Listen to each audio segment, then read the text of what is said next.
This is my true story. My son Mike thought his strength made him king of the house I built with my own hands. One evening, in front of his wife Sarah, he raised his hand against me, not once, not twice, but 20 times. Each slap was met with her smirk, her quiet laugh, as though I were nothing but a joke. I stayed silent. I counted every strike. My cheeks burned, but my resolve froze cold. He thought he had humiliated me. He didn't know I still held the deed. Before I tell you what I did, tell me where you're watching from and subscribe so more people hear my story. I remember the beginning like it was yesterday. He was just a boy with scraped knees chasing a ball down the street, looking up to him with eyes that believed I could build anything. And maybe I could. I taught him how to swing a hammer, how to measure a line straight, how to cut wood so it fit flush. We worked side by side when he was young, small hands trying to copy mine. Proud when he managed to drive a nail in without bending it. Those were the moments I thought would shape him into a man who respected effort, who respected sacrifice. When he grew older, I signed the papers for the house he would live in. The bank wanted a guarantor, someone with history, someone with trust. That was me. I scraped and I saved. I went without new shoes some winters, patched holes in my boots and worked overtime shifts so the family could have more than I ever had. I signed the mortgage papers with a steady hand, never imagining those same hands would one day be struck by him. At the time, all I felt was pride. Pride that he had a roof over his head, pride that my son could live in comfort while I carried the weight. I gave him the house not just as a shelter but as a symbol, a place to raise children, a place to build dinners and laughter, a place to show the world that our family stood strong. That house was not just wood and brick. It was blood and sweat pressed into walls. It was the hours I spent under sun and rain. It was my gift, the kind a father gives without question. For years I walked by it with quiet satisfaction. When I saw the lights on at night, I thought, my son is safe. When I saw him mowing the lawn, I thought, my son is steady. When I saw his wife smiling at the door, I thought, my son has found his life.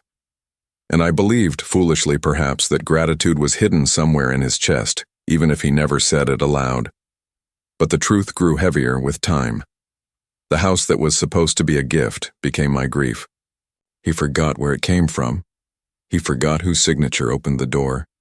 He forgot the hours that built the walls. He began to speak as if it were all his doing, as if my hands had never touched the foundation. The gratitude I once imagined hardened into arrogance, and arrogance turned into cruelty. Still I stayed silent. A father hopes, a father excuses. A father believes the best even when the truth is sharp. I told myself he was just young, just proud, just finding his way. I told myself respect would come back with time. I told myself patience was the cure, but patience became the rope around my own throat. I gave him everything. And one night in front of his wife, he repaid my gift with 20 slaps. As my face burned, I remembered the hammer in his small hand. The boy who once looked up to him. The house. I gave him the papers I signed. The meals I skipped. The hours I worked. And the grief that started with sacrifice ended that night in humiliation. The gift I gave had grown into grief, and grief had turned into rage colder than winter steel. It did not start with fists. It never starts that way. It began with words, sharp and careless, like little knives tossed across the table. His wife laughed at every jab. She poured his drink and leaned close, and he grew bolder with each sip. Old man, he called me. Dead weight. I sat quiet, the food in front of me untouched, my hands resting on the table. I told myself to stay calm. I told myself to breathe. But then came the shove. His hand pushed my shoulder back, not hard enough to throw me down, but hard enough for the room to laugh. And when laughter comes, cruelty finds its courage. He slapped me once. The sound was sharp, quick, and I felt the sting on my cheek. Before I could move, he slapped me again. The second one hurt more, not because of the force, but because of the shame. His wife covered her mouth with her hand and laughed behind it, pretending to be shocked but loving every second. He looked around the room, proud, as if striking me made him bigger. The count grew, 3, 4, 5. Each slap came with a word, a curse, an insult. 6, 7, 8. My face burned hot, my eyes watered, but I refused to cry. 9, 10, 11. The room blurred, not from the force, but from the humiliation pressing down on me. 12, 13, 14. His hand grew tired before his pride did. 15, 16, 17. My ears rang, my skin swelled, but still I sat. 18, 19, 20. When the last one fell, the room was silent for a breath, and then his wife clapped her hands together as if it were a show. My chest rose and fell slow and heavy. I could taste blood in my mouth, but I swallowed it. I would not give them the satisfaction of seeing me spit. My hands stayed folded in my lap. My back stayed straight. I would not raise my voice. I would not strike back.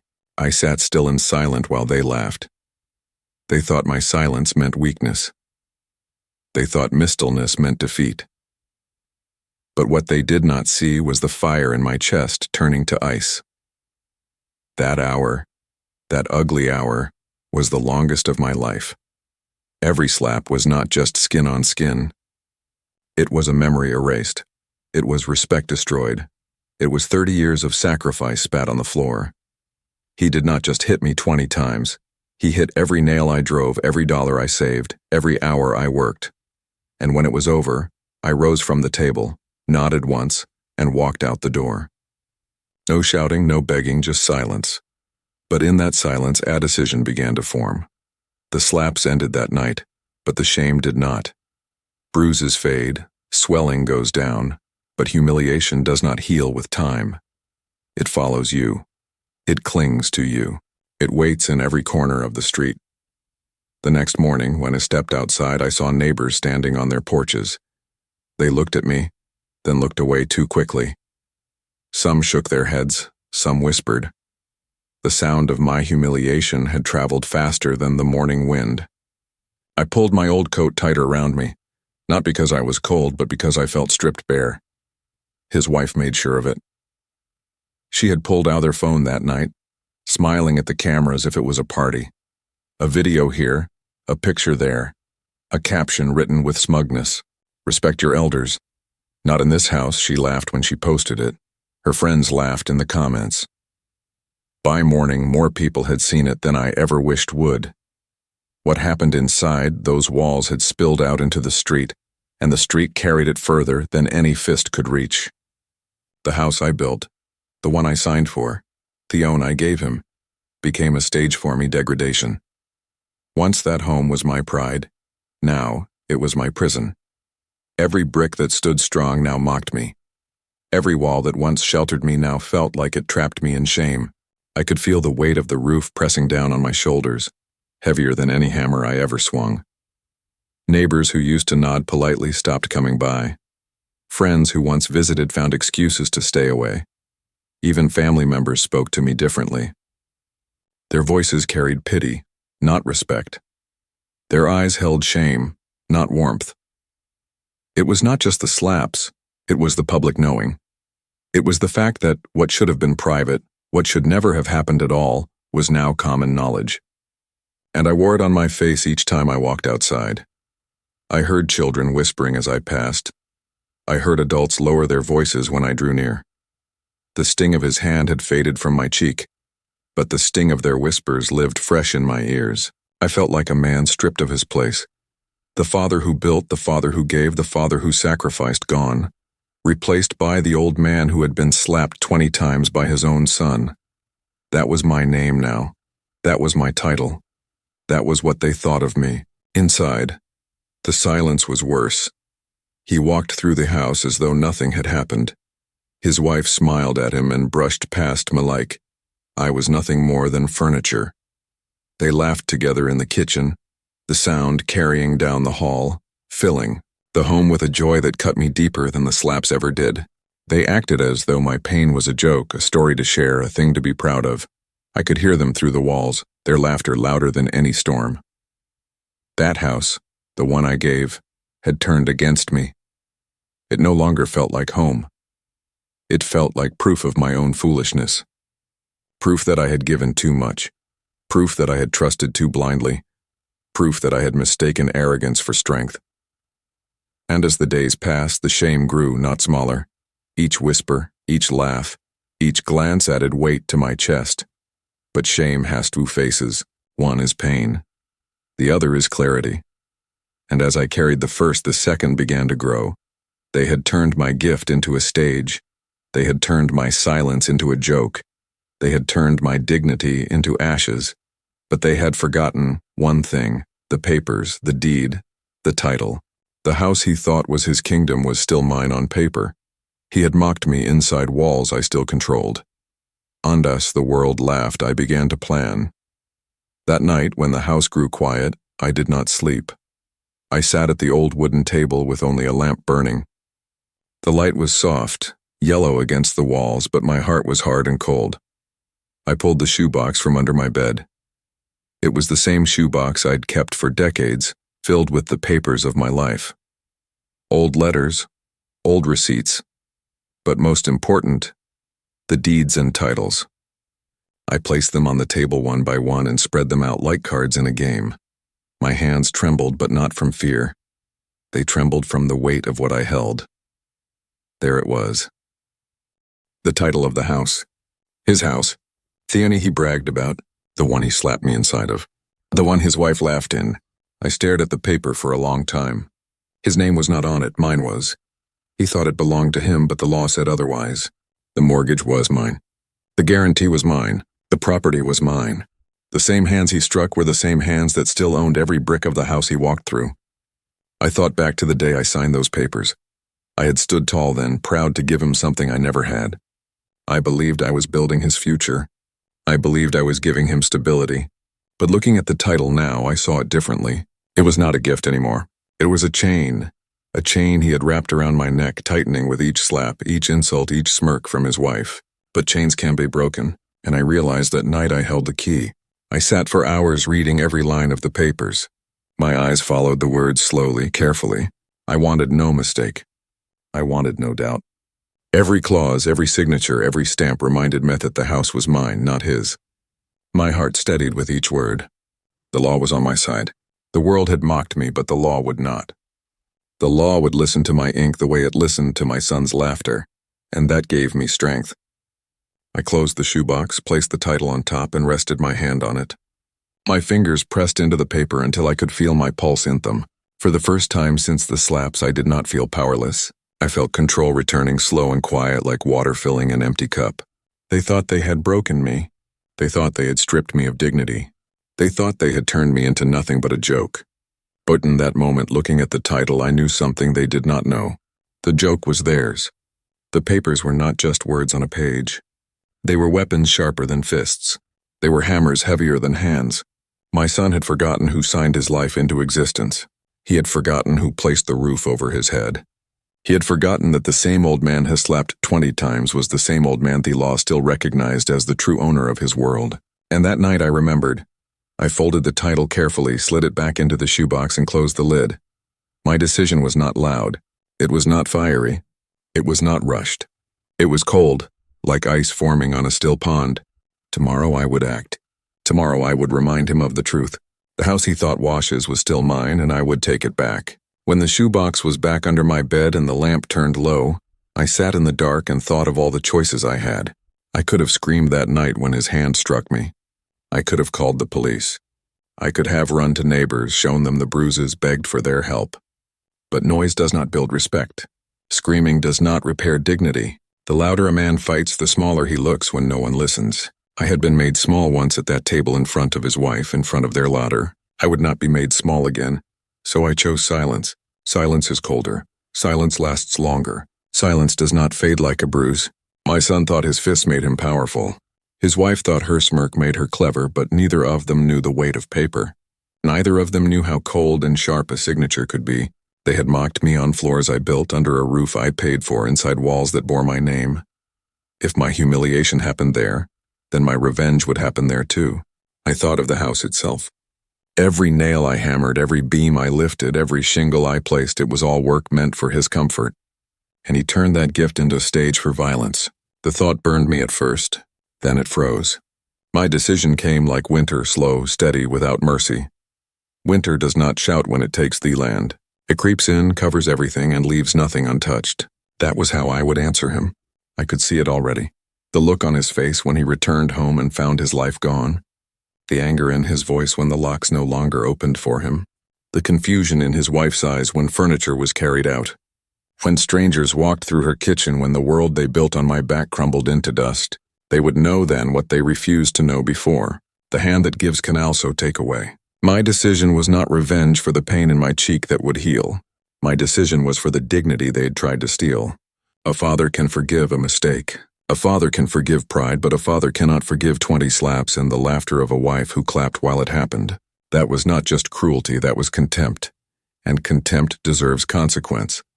So I decided I would sell the house. Not tomorrow. Not next week. Now I would not warn him. I would not speak of it. I would not give him the chance to beg, to promise, to lie. He would go to work believing his world was secure, believing his kingdom stood strong. And while he worked, that world would collapse quietly, piece by piece, under the stroke of Apin. I leaned back in my chair and breathed deep. The night outside was cold, but I felt colder. My heart was no longer heavy with shame.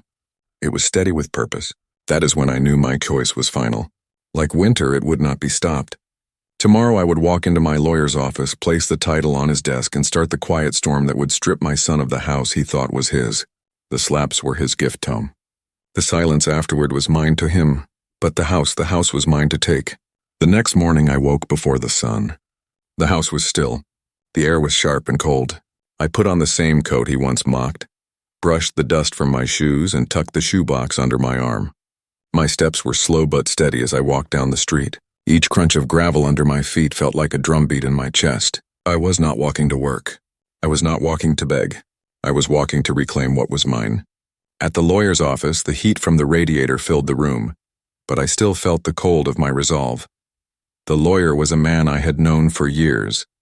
He looked at me, then at the box, and said softly, "What brings you in today?" I did not tell him the history of slaps or humiliation. That was not needed. I told him only the facts that mattered. "I want to sell a house," I said. "This one." And I laid the title on his desk.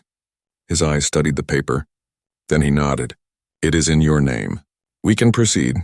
The sound of his pen scratching across the first form was louder to me than any strike my son ever gave.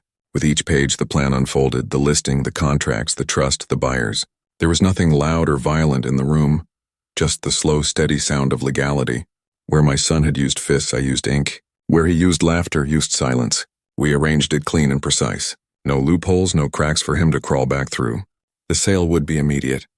The ownership would move into new hands without delay. I asked for that money not to return to me alone, but to be divided into a trust for those who had shown me respect. Workers, caretakers, people who had treated me kindly when my own son would not. The lawyer wrote it all carefully, making sure every clause was ironclad. I signed each paper slowly. My hand did not shake. Each stroke of my pen felt like a hammer blow, not against wood this time, but against arrogance. I remembered teaching my son how to hold a hammer, how to build, how to respect the weight of a tool. Now I was showing him the weight of something heavier, a father's quiet justice. By the time the papers were done, I felt lighter. The lawyer shook my hand and said, "It is final. Once the buyers move in, there's nothing he can do." I thanked him and walked out with my coat pulled tight. Outside, the air felt sharper, cleaner. I had not raised my voice.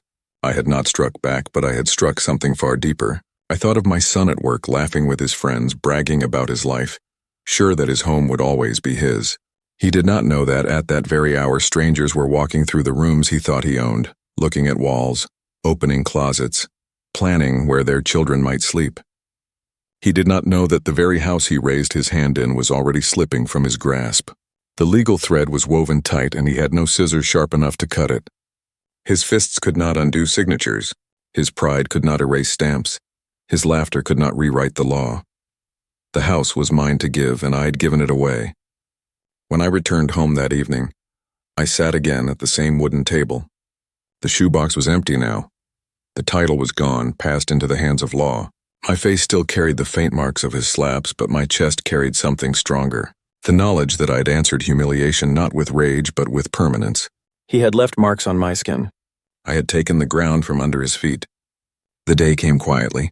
He woke in the morning, stretched his arms, kissed his wife on the cheek, and laughed as left for work. His steps were proud, careless, the same swagger of a man who believed his world was unshakable. He did not glance at me. He did not remember the bruises on my face. He did not even think of the title I still held. To him, the house was his kingdom. Tom, it was already gone. Not long after he left, cars began to pull into the driveway. First, the realtor with folders in her hands, then the movers carrying boxes, wrapping furniture, rolling rugs. They walked through the doors he once called his own without hesitation. Strangers stepped into the living room. Strangers opened closets. Strangers ran their hands along the banisters. His wife came out of the kitchen, eyes wide, her voice sharp. "What is happening?" she demanded. The realtor handed her the papers. She read, but the words meant nothing to her. "This house has been sold," the woman said calmly. "Please gather your things." Her face drained of color. She shouted, "She called my son!" She waved the paper in the air, but the men kept working. Box after box left the house. Table legs were unscrewed, chairs stacked, pictures taken down from the wall. The house filled with the sound of packing tape, the scraping of furniture, the thud of footsteps. Her voice cracked as she called him again and again, but he was at work. Too far to stop what had already begun. I stood in the corner, silent, watching. I did not smile. I did not speak. I only watched the life they built on my back being carried out piece by piece. Each box that left the door was not just furniture. It was Allison. Each rug rolled up was not just fabric. It was the end of their arrogance. The very walls seemed to sigh with relief as they emptied. By noon, the house no longer looked like theirs. The family photos were gone, the shelves bare, the closets empty. Strangers measured the windows for curtains, planned where beds would go, talked about painting colors. The sound of their voices filled the air while his wife sat on the stairs shaking, her phone pressed against her ear, whispering frantic words to a man who could not save her. I thought of the night he slapped me 20 times. I thought of her laughter, her smirk, and I thought of how sure they both had been that I was powerless. But there I was, standing steady while their world was dismantled before their eyes. They'd believed cruelty would go unpunished. They had believed arrogance would protect them, but they forgot who held the deed. When the last box was carried out, I stepped outside. The movers loaded the truck. The realtor locked the paperwork in her car. His wife sat by the door, her face buried in her hands. I walked past her without a word. There was nothing left to say. The house was gone, sold while he worked, taken from them as quietly as they had taken my dignity. And as I walked away, I felt no heat, no fire, no triumph, only peace, because justice had been done in silence. Evening came, and with it came my son. I heard the familiar sound of his car pulling into the driveway, the slam of his door, the heavy steps up the walkway. He was laughing on the phone with someone, his voice proud, careless, the way men sound when they think nothing can touch them. The key turned in the lock, but the door did not swing open as he expected. He pushed harder, frowning, confused. Finally, his wife opened it from inside. Her face was pale, her eyes red. She said nothing. She only handed him the papers. He stepped inside and froze. The house was bare. The living room where Hianci sat with his friends was empty. No couch, no chairs, no pictures on the walls, just empty floors and hollow echoes. His laughter died instantly. He looked around, his mouth half open, his phone still in his hand. He shouted her name, shouted mine, shouted at the air. His voice filled the empty space, but there was nothing to answer him. He ran from room to room. The dining table was gone. The cabinets were bare. The closet stood open, shelves stripped. Even the rug in the hallway was rolled and carried away. Every step he took brought him more panic. His fist slammed against the walls, his voice cracked into curses. His wife followed behind him, crying now, her words broken. "I told you. I told you something was wrong." But he would not hear her. He could not. The truth was louder than any excuse. He found me sitting in the kitchen, the one chair left behind, my coat folded neatly over my lap. I did not rise. I did not speak. I only looked at him. He glared at me, his chest rising fast, his fists clenched tight. "What did you do?" he roared. I said nothing. I pointed to the counter where the realtor had left the final copy of the papers. He picked it up, his hands trembling, his eyes scanning the words he could not change. The rage left his face then, not all at once, but slowly, replaced by something he had never shown me before. Fear. He dropped the papers, stepped back, ran his fingers through his hair. "No," he whispered. "No, this can't be."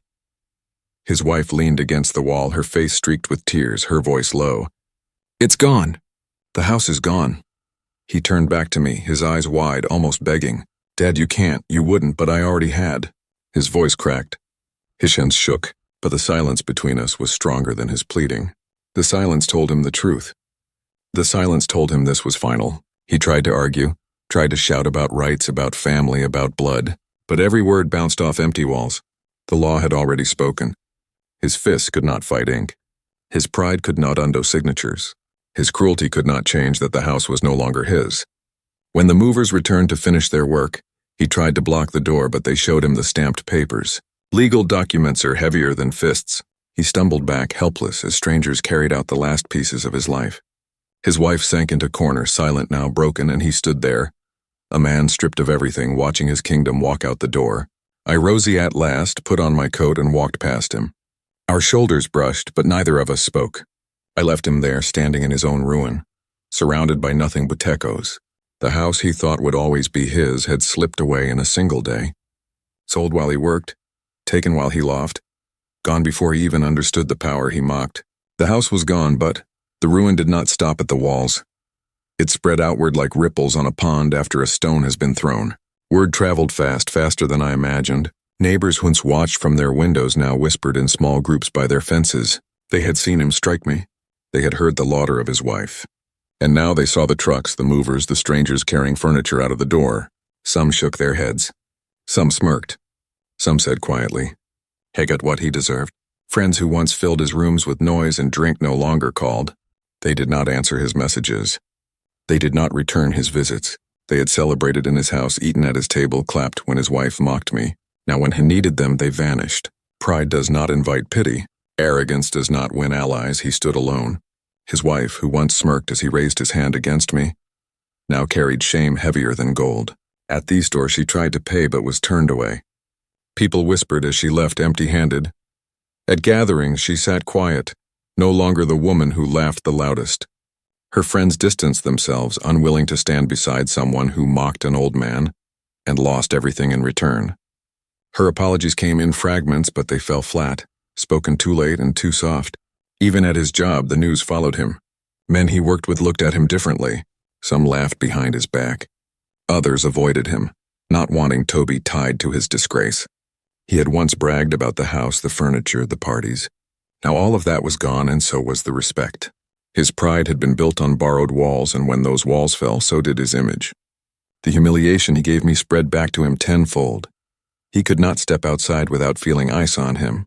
He could not walk down the street without whispers trailing behind. Every nod, every glance reminded him of the night he struck me and the day his house vanished. What he thought was strength had become weakness. What he thought was power had become shame. I watched from a distance. I did not gloat.